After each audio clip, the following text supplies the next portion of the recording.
African Americans were enslaved in the United States until 1863. That's when the Proclamation of Emancipation went into effect. And for some slaves, they didn't see freedom until 2 years later on June 19, 1865. That day is now known and celebrated as Juneteenth. And as slavery was a reality for millions of Black Americans, there were others trying to turn the tide.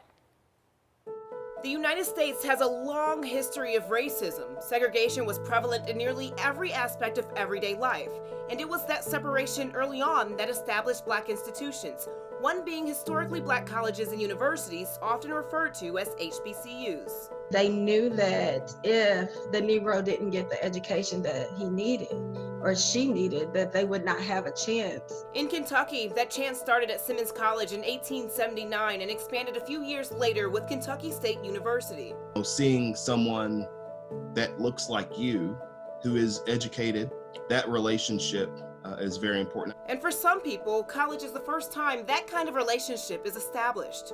I saw Black folks who were owning things, who were moving things, who had an expectation. Andrea Houston is the founder of the Showcase of HBCUs in Louisville. Since 2006, she's hosted up to 45 HBCUs every year for a college fair. About 12,000 students have attended. What do students get personally? An education for life.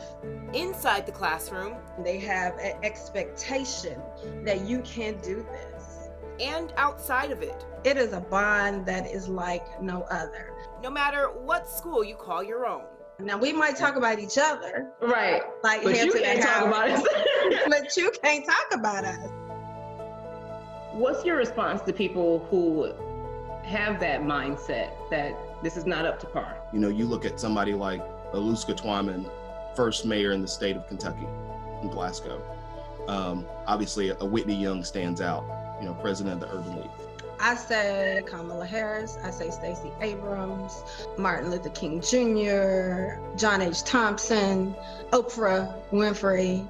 To that list, you could also add Nobel and Pulitzer Prize-winning novelist Toni Morrison, Thurgood Marshall, the first African-American justice on the Supreme Court, and mathematician Katherine Johnson, who was portrayed in the movie Hidden Figures. 3 more names on a long list of accomplished HBCU graduates. For Andrea, the message is simple. You can no longer tell me that HBCUs don't prepare you for the real world. Whether it's historically or currently. HBCUs are open to every student. They do not discriminate in who they enroll at their institutions.